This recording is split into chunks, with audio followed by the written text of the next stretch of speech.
ભરૂચથી લઈને વાપી સુધી પાર્ટીનું સંગઠનનું કામ જુએ છે. અમારા શહેર પ્રમુખ છે ધર્મેશભાઈ પંડેલ અને પૂર્વ વિપક્ષ નેતા છે. મહેશભાઈ અણગર અમારા ઉપનેતા છે અને બેન છે અમારા વિપક્ષ દંડક છે રચનાબેન હિરપરા, પાછળ કાઉન્સિલર સંગઠનના સાથીઓ છે. જેમની સાથે આ ઘટના બની છે એવા અમારા વિપક્ષ નેતા પાયલબેન આજે ત્યાંથી હોસ્પિટલની અંદર ટ્રીટમેન્ટ માટે ગયા હોય, આવી નથી શક્યા.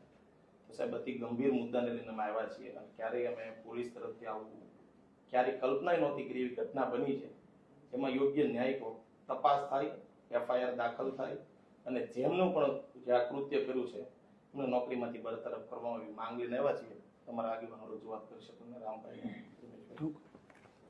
સાહેબ 2 દિવસ પહેલા તારીખ 17ના રોજ સાંજે 5 વાગ્યાની આસપાસ સુરત મહાનગરપાલિકામાં જે એક હોસ્પિટલ મંજૂર થઈ હતી 50 બેડની હોસ્પિટલ, એનો શુભારંભ લોકાર્પણ હતું. એટલે સ્વાભાવિક છે કે અમારા વિસ્તારમાં હોય તો અમારે જવાનું હોય અને અમને માનનીય મ્યુનિસિપલ કમિશનર શ્રી તરફથી નિમંત્રણ પણ હતું કે ભાઈ આ આપણા માટે એક નવું પ્રકલ્પ બને છે, તૈયાર થઈ ગયું છે અને એનું આપણે લોકાર્પણ કરીએ છીએ, તમે સૌ આવજો. અમે સૌ ત્યાં ગયા. લગભગ 5 કાઉન્સિલર અમારા હતા વિપક્ષ નેતા સાથે, 4-5 કાર્યકર્તાઓ હતા.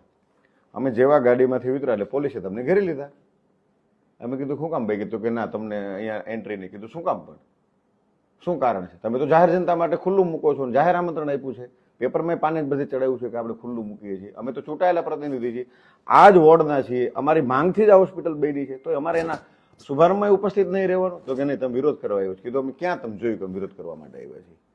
અને અમે જ્યારે વિરોધ કરવાના કાર્યક્રમ ગોઠવા તેથી તમારા પોલીસ તંત્ર દ્વારા અમને પૂછવામાં આવે છે કે તમે વિરોધ કરવાના છો, તો અમે ખુલ્લી છાતી એમ કહીએ છીએ કે હા અમે વિરોધ કરવાના છીએ અને એનું આ કારણ છે. અને નથી વિરોધ કરવાના તો નથી કરવાના, સીધી વાત છે. અને 5 જણા લઈને અમે શું વિરોધ કરવા આવવાના? જે દિવસ વિરોધ કરવા માટે આવશું તેથી 100 જણા લઈને આવશું અને કરીશું, આખી ટીમ આવશે.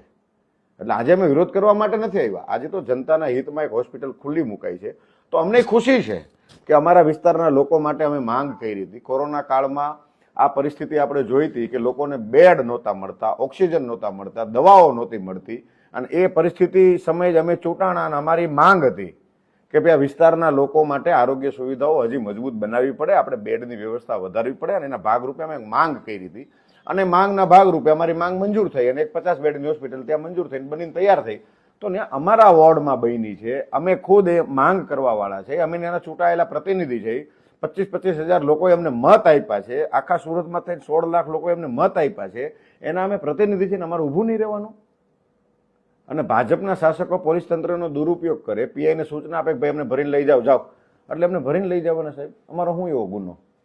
શા માટે અટકાયતી પગલા? અટકાયત ના સાહેબ, આટલેથી વાત નથી અટકી. તમે અમારી વાત સમજજો ને, તમે સાંભળવાના હોય તો જ અમે રજૂઆત કરી, નકર સાહેબને મળી લેવું.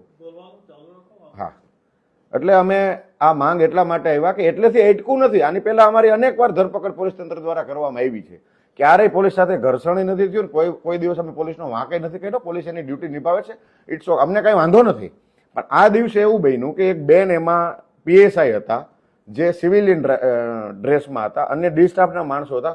આ જેટલા ધરપકડ કરીને અમારા નગરસેવકોને ડબ્બામાં બેસાડી લઈ ગયા, એક પણ વ્યક્તિ વર્દી નહોતી પહેરી. એટલે અમને સાચી રીતે તો ખબર જ નહોતી કે આ કોણ છે એમ. એક પીએસઆઈ બેન હતા, પેલા આહિર સાહેબે એવું કીધું, દેસાઈ સાહેબે કે પીએસઆઈ છે ને આ બધા છે એમ. તો અંદર અમારા કોર્પોરેટર સાથે મારામારી કરવામાં આવી પોલીસ દ્વારા. શું કારણ? મારામારી કરવામાં આવી. અમારા વિપક્ષ નેતાને દંડકને બેને વાગી ગયું. વિપક્ષ નેતા એમ કીધું કે ભાઈ મને પેટમાં વાગી ગયું છે, ઉલટી થાય છે, તમે મને 108 બોલાવો અથવા મને હોસ્પિટલ લઈ જાઓ, મારે જવું પડશે. તો કે ના તમને ઉલટી થતી ત્યાંથી બારીમાંથી ઉલટી કરી લ્યો. પોલીસનો જવાબ છે કોઈ? પોલીસ તો પછી માણસ તો પેલા આપણે હોઈએ ને, પોલીસ તો પછી છીએ. અમે નગરસેવક જનપ્રતિનિધિ પછી છીએ, પેલા માણસ તો બનીએ આપણે. માણસ બન્યા વગર કોઈ પોલીસ બની જાય, કોઈ નગરસેવક બની જાય, કેવી રીતે ચાલશે? અને છતાં એમની વાત નથી માનતા. આટલેથી વાત ન અટકી. 1.5-2 કલાક સુધી આ પોલીસ વેનને શહેરના અલગ અલગ ભાગમાં પોલીસ વેન ભટકાવ્યા રાખી, રાઉન્ડ લગાવ્યા રાખી. એટલે એમને એમ થયું કે આ હોસ્પિટલ નહીં લઈ જાય, પેલા બેન છે એ વધારે બીમાર થશે, કંઈક વધારે ઈજા થઈ જશે. એટલે અમારા એક નગરસેવક વિપુલભાઈ છે, એમને 100 નંબરમાં ફોન કર્યો કંટ્રોલ રૂમમાં અને કીધું કે આવું બન્યું છે, તમે આવો. એટલે બહુ સારું કહેવાય કે કંટ્રોલ રૂમમાં ફોન લાગી ગયો, ઉપાડ્યો ની પાછા આવ્યા, PCR વાન આવી અને એને કીધું કે ભાઈ તમારું પોલીસ વાન ઊભી રાખો, અમને આમાંથી ફોન આવ્યો છે ને અમારે એમને મળવું પડશે ને એમને લઈ જવા પડશે. પોલીસ વાન ઊભી નથી રાખતા, ઊભી તો નથી રાખતા, પણ એ રોડ ઉપર પીએસઆઈ બેને પેલા ડ્રાઈવરને સૂચના આપી તું ઝડપથી ભગાવ. પેલા PCR વાન ડ્રાઈવર પાસે આવીને ઇશારા કરીને હાથ ઊંચો કરીને કહે છે તું ઊભી રાખ, પણ ના ઊભી રાખ્યા નથી. છેલ્લે કમિશનર સાહેબને દરમિયાનગીરી કરી અમારા નગરસેવકોએ ફોન કર્યો અને કમિશનર સાહેબ એમાં દરમિયાનગીરી કરીને સૂચના આપી કે ભાઈ શું છે, ક્યાં લઈ જાવ છો, શું છે, તો કે આવું છે કે હજીરા પોલીસ સ્ટેશન લઈ જાઓ, પેલા ઊભી રાખો ગાડી.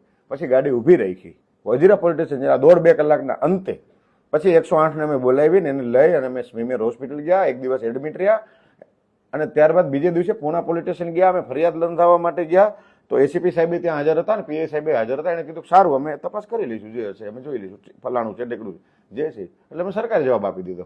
અમારા ઉપર એફઆઈઆર નોંધવામાં આવે સાહેબ કોઈને પૂછવામાં નથી આવતું. એક ગ્લાસ પાણીનો ગ્લાસ કે તમે આનાથી મારી નાખવાનો હુમલો કર્યો છે એમ કરીને અમારા ધારાસભ્ય ઉપર તરત એફઆઈઆર થઈ જાય છે અને અમારા માટે અમારા ઉપર હુમલો કોઈ કરે છે તો સાહેબ પોલીસ તંત્રના સંદર્ભ આપીએ છીએ અને દરેક જગ્યાએ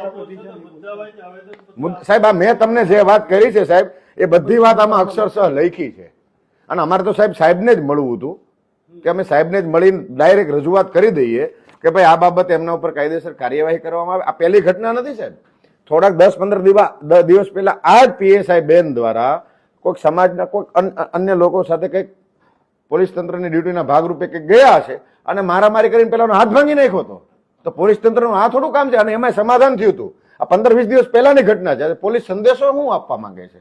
સમાજમાં એવો સંદેશો આપવા માંગે છે ગુંડા ભલે મરી ગયા અમે છીએ, અમે તમારા હાથ ભાંગી નાખશું, અમે તમને મારશું, એવો સંદેશો પોલીસ આપવા માંગે છે? આજે ચૂંટાયેલા જનપ્રતિનિધિ ઉપર જે મુદ્દા છે આવેદનપત્ર આપ્યું એના ઉપર અમે તપાસ કરી લઈશું. તમે આટલું ઘણા બધા મુલાકાતી બી રહેશે, આટલી બધી રજૂઆત કરો સાહેબ અમે તો જનતાના પ્રતિનિધિ છીએ. મેં તો સાહેબ તમને પહેલા કીધું તમારી પાસે સમય ન હોય તો રહેવા દો. અમે તો બહારથી નહીં કીધું કે અમે સીપી સાહેબને મળશું, 2 કલાક પછી આવશે તો સાહેબ મુદ્દા વાઇઝ તો તમને વાત નહીં કરીએ સાહેબ. આટલી જ છે, હવે આટલી જ વાત હતી, આનાથી વિશેષ નથી. અમારી આટલા જ છે. વાત એવી છે અમે ઘણી બધી વખત રજૂઆત કરવા માટે સંસદમાં કરી છે. આ મુદ્દો ખૂબ ગંભીર છે, બરાબર, અને ચૂંટાયેલા જનપ્રતિનિધિ વિપક્ષના નેતા છે, એમની સાથે આ વસ્તુ થતી હોય તો ખૂબ ખોટો મેસેજ જાય. આ ગંભીરતા બાબતે અમે એસીપી ડીસીપી સાહેબ સાથે પણ ચર્ચા કરી છે.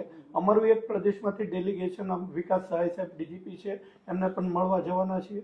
અમને એવું ચોક્કસ વિશ્વાસ છે કે કમિશનર સાહેબને મળીએ, કેમ કે દરમિયાનગીરી કરી હતી તો ચોક્કસ થશે, નહીં થાય તો પછી અમારે કોર્ટમાં બી જવું પડશે. આજે અમે અપેક્ષા સાથે આપ સાહેબને રજૂઆત કરવા માટે આવ્યા છીએ કે આમાં ગંભીરતાથી લેવી જોઈએ. બિલકુલ એની તપાસ અમે કરીશું. અમારી એફઆઈઆર નોંધવાની છે સાહેબ. એફઆઈઆર તપાસ કર્યા પછી એફઆઈઆર એવું ક્યાં પહેલા એફઆઈઆર થાય પછી તપાસ સાહેબ કાંઈ વાંધો નહીં. તમે ધારો કે એમ કીધું કે એફઆઈઆર તપાસ થશે પછી એફઆઈઆર થશે તો અમારા ઉપર તરત એફઆઈઆર થઈ જાય પછી તપાસ તો કાંઈ કેમ એવું તો થતું નથી. તો આવું 2 વાત કેમ એક જ પોલીસ તંત્ર દ્વારા અને એક જ શહેરમાં? બીજું સાહેબ આ જ પોસ્ટેની વાત છે પૂણામાં જ્યાં અમે અત્યારે ફરિયાદની વાત કરી છે એ જ પોસ્ટેમાં આ જ પાયલબેન સાખરિયા એની ઉપર 4 વર્ષ પહેલાનો મોર્ફ કરેલો વિડીયો એક ભાજપના કાર્યકર્તાએ સોશિયલ મીડિયામાં ચલન બેફામ ચલાવ્યો. એ બેન રોઈને સોશિયલ મીડિયાની અંદર ગુહાર લગાવે છે પોલીસ મારું કંઈક વિચારે, મને રક્ષણ અપાવો, મને બચાવો, મારી આબરૂ કોઈ કાઢે છે. આ જ સુરતની પોલીસે તમાશો જોયો, કોઈએ કાંઈ કર્યું નથી. હજુ સુધી પેન્ડિંગ છે, 4 વર્ષથી કાર્યવાહી થાય, તપાસ થાય છે અને અમે તેમ છતાંય મૌન ધારણ કરીને બેઠા છીએ. ક્યારેક તો કઈ સાંભળશે કોક અધિકારી થારા આવીને સાંભળશે તો અમારામાં હારા અધિકારી તરીકે કોની પાસે રજૂઆત કરવા જવાની? આ તમને વાત કરી, તમે જો ઉતાવળમાં રજૂઆત કરી સાહેબ 4 વર્ષ પહેલા મારી ઉપર છે ને ગંભીર એટેક 3 વાર થયા છે અને એની અંદર 307 દાખલ થાય. એના ફોટા વિડીયો થી લઈને જો અત્યારે નિશાન દેખાય ને ચરા લઈને ચીરી નાખેલા કાન, હજુ સુધી સિંગલ આરોપીને એમાં પકડ્યો નથી. કોણ છે કોણ આરોપી છે બધી ખબર છે. ખબર છે, એ બધા ભાજપના માણસો છે. અમને તકલીફ આ સિસ્ટમ સામે છે કે કાર્યવાહી થાય તો લો એન્ડ ઓર્ડર બધા માટે લાગુ પડવો જોઈએ. અમે ક્યારેય કોઈ ઓબ્જેક્શન નથી લીધું. આ મુદ્દાની ગંભીરતા છે એટલા માટે અમે અપેક્ષા રાખીએ છીએ કે આ ગંભીર મુદ્દો છે એના તરફ ધ્યાન આપવામાં આવે. બિલકુલ ધ્યાન આપવામાં આવશે. ઓકે સાહેબ આની એફઆઈઆર ની અમે માંગ કરીએ છીએ. એફઆઈઆર ની કોપી એફઆઈઆર જોયેલી પછી ત્યાં મને તો ખ્યાલ નથી પણ આમ શું બન્યું છે. તપાસ કરી પછી કઈ ત્યાંના પીઆઈઓ ને પીએસઆઈઓ ને એસીપી બધાને ખબર છે. સમાધાન માટે બધી જગ્યાએથી ફોન આવે છે, પ્રેશર આઉટ કરવામાં આવે છે. સમાધાન માટે ફોન આવે છે. અલગ અલગ લોકો દ્વારા અમને વાયા થઈને ફોન આવ્યો ભાઈ છોડો ને ભૂલ થઈ ગઈ છે, આ છે તે નવા પોલીસ અધિકારી. આવું થોડું હોય. પીઆઈઓ ના ફોન આવે છે કે તમે કહેતા હોય એ પ્રમાણે માફી મંગાવરાઈ દો. આ જ પોલીસ સુરત શહેરની પોલીસના ફોન આવે છે. જો કશું જ નથી તો આ બધું ચાલે છે શું કરવા? ને હું સીપી સાહેબના ધ્યાન ઉપર બી લાવું તમારી જે વસ્તુઓ છે, બરાબર, અને આ બન્યું છે ખોટું